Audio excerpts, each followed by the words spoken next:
Hello? Hi, Jenny. This is Virgo. Hi. Hi, how are you doing? I'm good. How are you? I'm good, thank you. I wanted to thank you for taking the time to kind of go over what happened while you were working for Miss LaJune with our viewers today. Would you like to introduce? You're welcome. Would you like to introduce yourself and maybe tell them what your title was while you were working there? Sure. My name is Jenny. Jennifer is what April would call me when she referenced me on her show. And I started as the executive assistant and then was promoted to the operations manager for one day before I left. Okay, very good. And how long did you actually work for April? Well, I started in late December, and then my last day was a couple weeks ago. It was April 23rd. It was on a Monday. Oh, okay. And what would you say describes your job while you were working for April? Well, I did, administrative duties around the office, but I mainly focused on the TDA packets and, putting them together and answering calls, just things like that. Oh, okay. All right. So primarily the TDA packages were your responsibility then? Mm-hmm. Yeah. Okay. All right. And how would you describe your position progressing as, from beginning to end as you were working for April? Well, it was pretty fluid because I started out in the office, but then it got really busy. We had clients calling all the time, and we were really behind on our TDA packets. So we moved me to my house, and I started working from home so I could focus on the TDA packets. Then April decided she wanted to just focus on her shows and, I guess, write a book.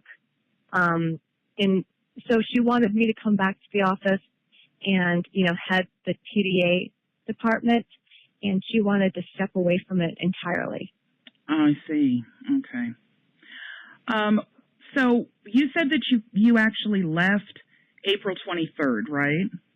Mm-hmm. Yeah. Okay.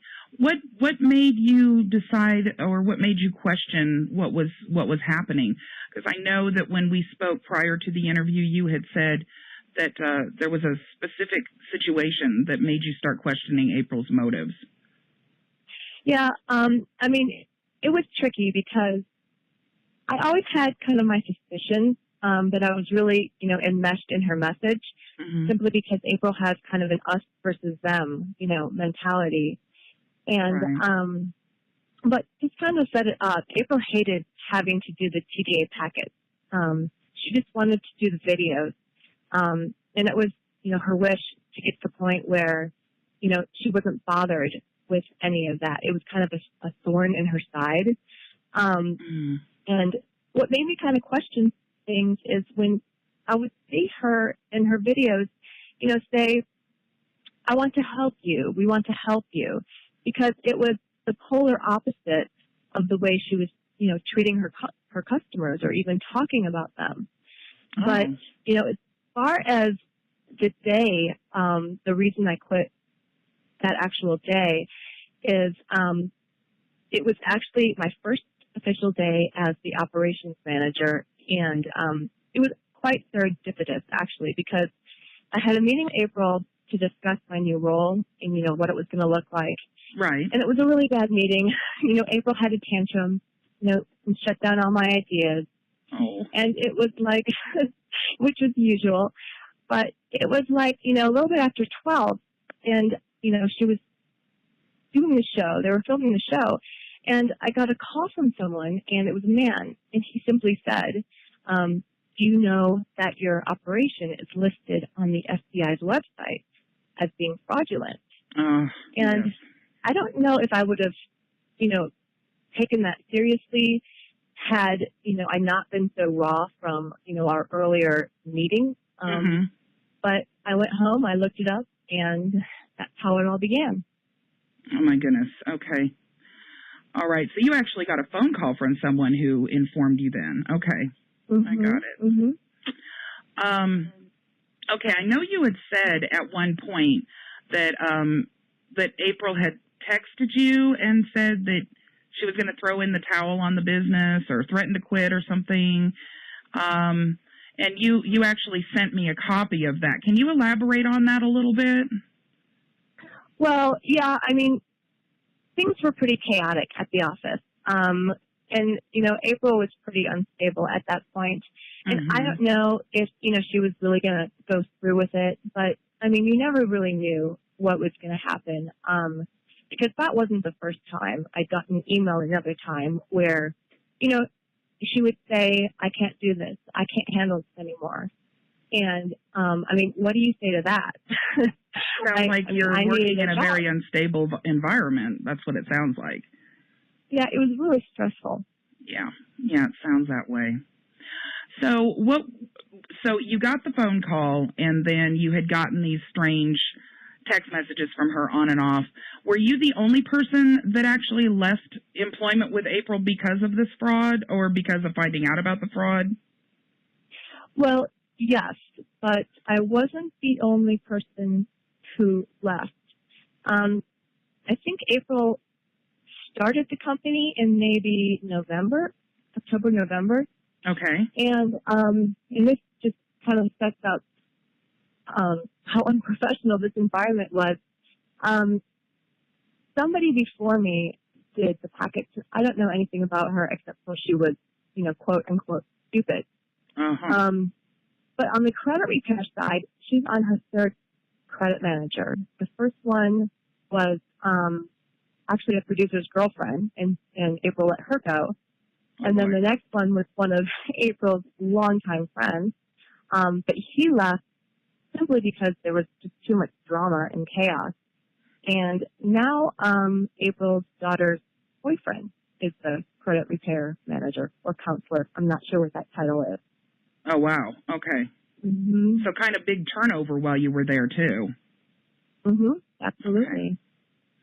So can you tell me, do you suspect that April knows that she's defrauding others? Is that the general sense that you have at this point, or? Yes, absolutely. I mean, there's way too much evidence to the contrary, that nothing that she works, everything that she's talking about is being debunked. Right. Time and time again with proof. I mean, there's no way that she can believe that this is something that's, genuine. So absolutely she knows this is fraud.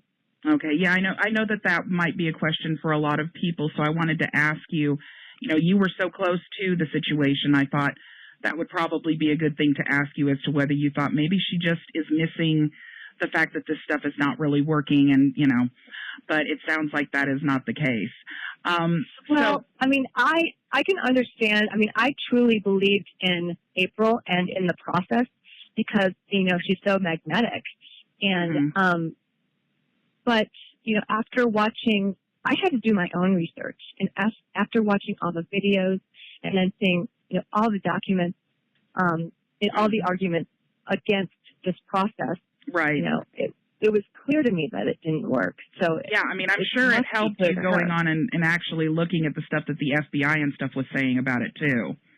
So yeah, I mean, that's hard to ignore. Very understandable. So what type of problems, if any, did you see while working for April in terms of like customer complaints, call-ins, or anything like that? Were there people that were making statements that things weren't working, or?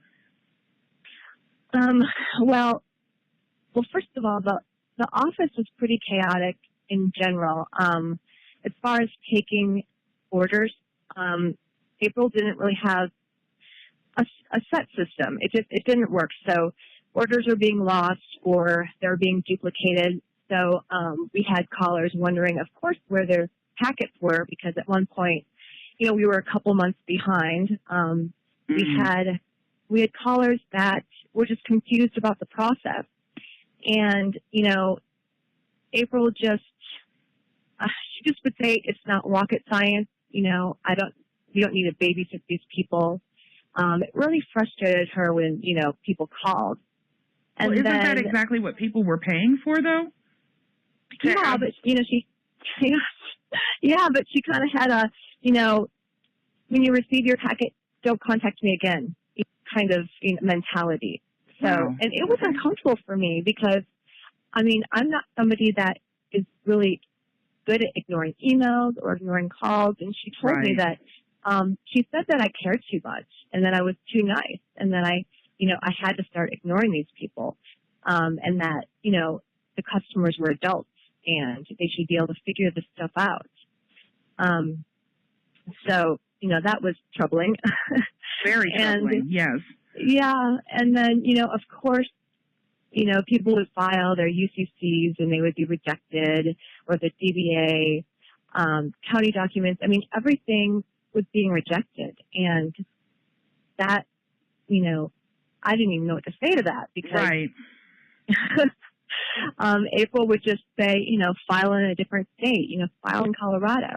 And I kind of thought, well, why aren't we just, doing all of our paperwork in Colorado? So it was just a really confusing atmosphere. Yeah, that's amazing customer service you're talking about there. I mean, I don't think I've ever heard of a business surviving with customer service that is virtually non-existent, because that's kind of what people were paying for, was the help. And it was combative, it was combative too. And I had one man, say, from now on, I want to talk to you. I don't want to talk to April. And that's pretty telling. Oh, yeah, definitely. Well, has there been any contact with April since you left on the 23rd?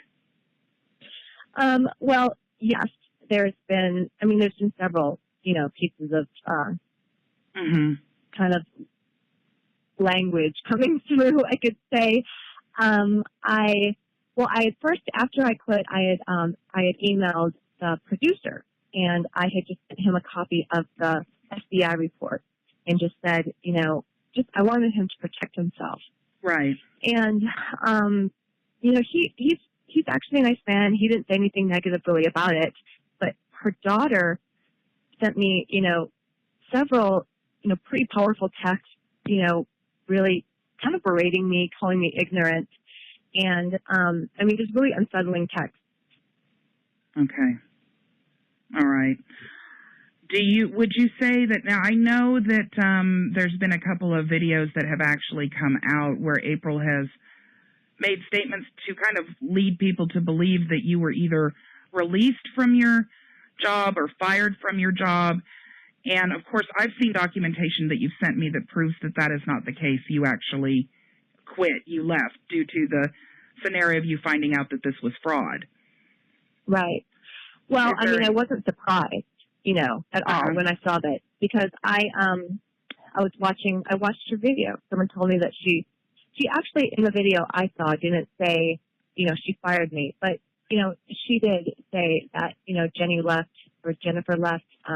She'd made a lot of mistakes. And, right. It was just alluded to. Yeah. Mm-hmm. Yeah. And, we all make mistakes.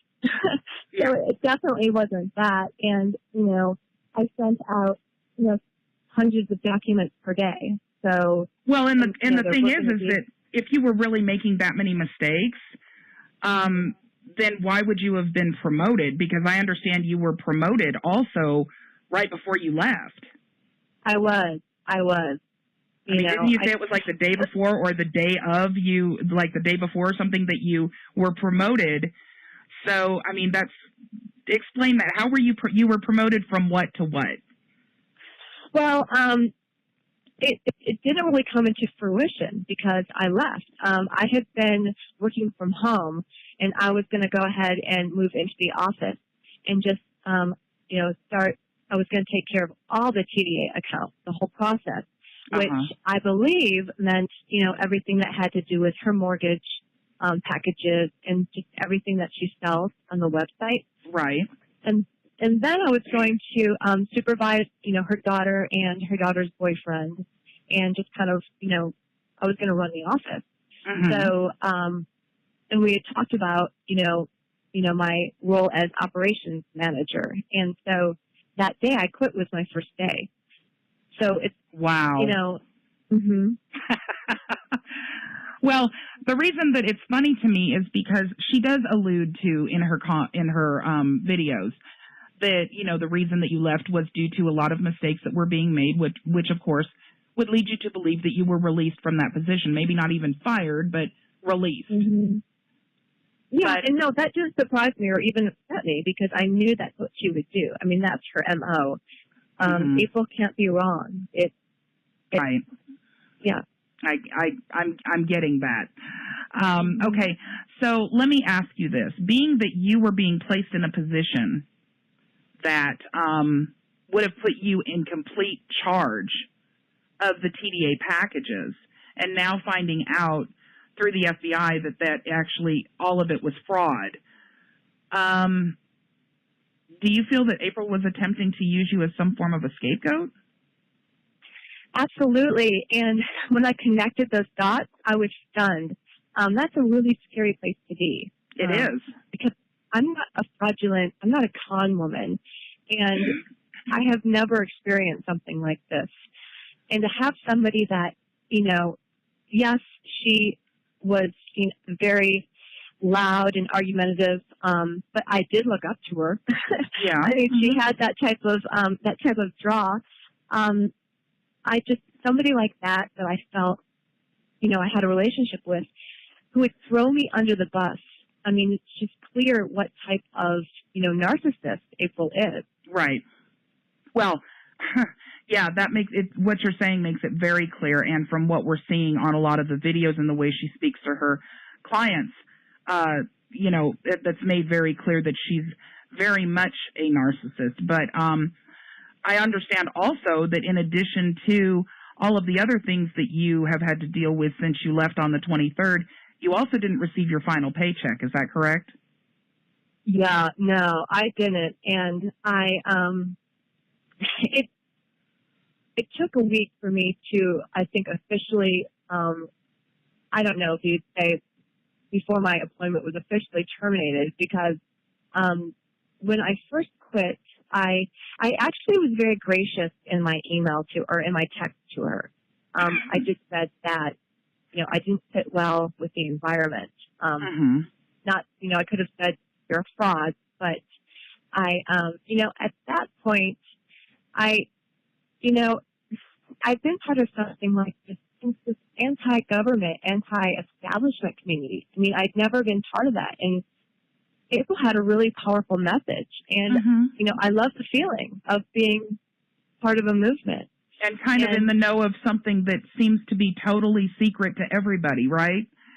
Yeah, like a secret society. Yeah, and, that's kind of how they get you. Well, absolutely. And I see that now because April, to me, was kind of the leader of that movement. So it's funny, but I felt like I had to be deprogrammed in a sort of way before I could confront her or challenge her in any way. Right. So yeah, I was pretty gracious about it. And then, we met in person, and she told me that she thought I was making a mistake and that I couldn't find a job like this anywhere else.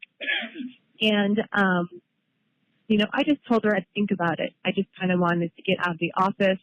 I had, returned all of my office equipment and files, and my check wasn't there, and she had promised me my check would be there. So I kind of had to prolong it and, stroke her ego and act like I might come back, but in the end, I never got paid. Yeah. You never got paid. Yeah, I mean, in the end, after asking, for my paycheck or asking her to please deposit, funds into my account because we had the same bank, I finally kind of lost it and, demanded my paycheck. And you don't demand things from her. So at that point, and her reasoning was because I made a lot of mistakes. And what else? She said I was making her lose money because she had to redo packages. Okay, but if you were making so many mistakes, then why the day that you left were you being promoted? No, exactly. It's sour grapes, and that's what they did with Tom, the credit manager. When he left, April went through all these excuses as to why she wasn't paying him. He broke a computer. Oh, so you're not the only one then. You're not the only one that left that didn't get paid. No, not at all. You're a great employee when you're working there, but when you leave, you were a terrible employee and you don't deserve your paycheck. wow. That's the philosophy, yeah. I wonder if April realizes that that is highly illegal. I think that she believes she's taught and that she doesn't have to follow the rules. Because I did report her to the Colorado Department of Labor, you know, but that's like a several-month process. It is. It is. Yeah, and I mean, and that's pretty heartless because she knows I'm a single mother, you know, and I needed that paycheck. But she doesn't care. She just cares about herself. Well, let me ask you this. Back to going to the scapegoat thing. Once you figured out what was really going on, I understand that you, or at least you actually forwarded me the email that the investigator sent you from the Attorney General's office. What I was hoping that you could do is inform everyone of that party's name so that that way, if anybody else is actually having problems as far as their package is concerned, or if somebody out there is listening that is actually needing to contact this same party who already has the information on this operation and April LaJune herself, that way they have the name, and I will also put it on the screen with the name and phone number from the email that you sent to me, so that way, you know, everybody has a way to get in touch with them. Yeah, I mean, her name is Ruth Seminara, and she's in her title, it's the Colorado Department of Law Consumer Protection Section, Uniform Consumer Code. So, yeah, if you wanna post that, it's probably better for you to do that than for me to, you know, say her phone number and her email address. So, yeah. Yeah, I'll go ahead and post it for you because I think that could be helpful to other people also. Have you contacted any other authorities to kind of let them know, you know, what's going on? Well, I spoke with the IRS and sent them some paperwork. Okay. And I contacted the FBI and spoke with one of the agents here in Durango. Okay. And then the Department of Labor, of course. Okay. But yeah. All right. So what I will do then is I will post the link to all of those places in the description of this video so that anybody else who needs that information can also contact those parties, and then I'll also put up Ruth's information on the video for you. Let me ask you really quick. April claims that there's no actual cash in the TDA access, but yet her website still says step-by-step on how to access your TDA. And I know when I asked you about it, you were telling me that that's in the actual letter of one of the packages in addition. So I'm wondering what your thoughts are, or what maybe you might have heard about from people calling in and that kind of thing. What are they thinking? They originally thought that they were going to get this package where they would get access to these so-called secret TDA accounts, and then all of a sudden that just changes midstream? Yeah, I mean, April talks about secured party creditor, but mainly people wanted those packages for the accepted for value. I mean, that's the main reason. And yeah, that's not working. And, you know, even the other guru, it's Anna Von Reep, is saying that it doesn't work. And, you know, April's backtracking and even saying she doesn't know what she's talking about. So it's just so obvious. And she would show, you know, her proof, and it really wasn't proof that it worked for, you know, April. I mean, it was just a random, you know, electric bill that had a credit. I don't even know if the credit matched anything that she sent, if she sent. Right. And then I don't remember too much details, but her husband had come back from a doctor's appointment and said that the bill had been paid already, that he didn't owe anything. And that doesn't count. There was no accepted for value in that at all. Involved, right. Yeah. So that's just something I think that's really interesting to know. Right. Well, and accepted for value or acceptance for value, rather, is just actually a financial term. It isn't actually a financial instrument at all. So, you know, it's really interesting that this continues to go on as a scam, because for years and years and years, I mean, this is something very, very easy to look up on Google. This scam has been going on for almost 40 years at this point, of accepted for value, and in reality, there is absolutely no truth to the accepted for value 45-degree red stamp, blue or purple signature or red signature or whatever. None of that is real. Yeah, it looks so official. So I can understand. I mean, I believed it, but it wasn't until I did. I mean, not even a lot of homework, but just a little bit of a Google search, that I found out so much information that contradicted everything that April was saying. Right, and I think that's a problem that a lot of people have with this, Jenny, in reality, and why this is so important that you're coming out and saying, saying anything about accepted for value, is because a lot of people, they do their research only within the groups that are trying to say that it actually works, instead of stepping outside of those groups and actually looking at, is this a real thing? I mean, is there any actual fact that I can base this on? I think the biggest telltale sign is when you go into the actual IRS and you look and you see that they've got an entire section on accepted for value and what kind of fraud it really is. Right. You can't expect that you're going to send a financial instrument in to the IRS and then at the same time say, well, I don't care what the IRS says. They don't know anything. Well, they're the ones who have to approve it. So if they're saying it doesn't exist, you've got a real problem. Yeah, exactly. And the thing is that, I mean, you can say, April's really smart, or April's, not smart, because look what she's running. But, I mean, I think she's smart, which is why she knows what she's doing is wrong. I agree. And then, I agree. I think April has certainly the life experience and is of an age where she's lived long enough to absolutely know that there is no way that this information is real. Let me ask you one more thing, Jenny. If you could say anything, and there's an open platform for you right now to do that, what would you like others to know who've either purchased the package, who are followers of April LaJune, who are considering to purchase the package or do any business with April LaJune? Is there anything specific that you would like to tell them?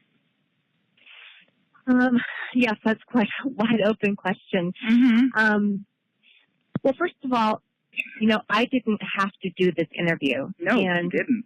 I was concerned too, because, April, she's very combative and she's very, tough. And, some of the texts that I received from her office, said things like, and I'm paraphrasing, you better think hard about, your next move. Right. Or, I mean, things that sound rather threatening.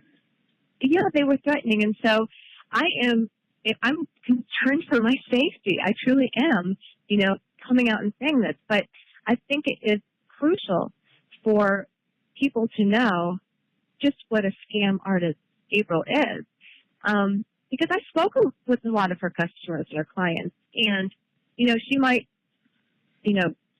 act like they're stupid and they don't know anything, but they were kind, and they were sweet, and they're a victim just like I was. I mean, I empathize with them. Right. And it's not just, the $350 or $450.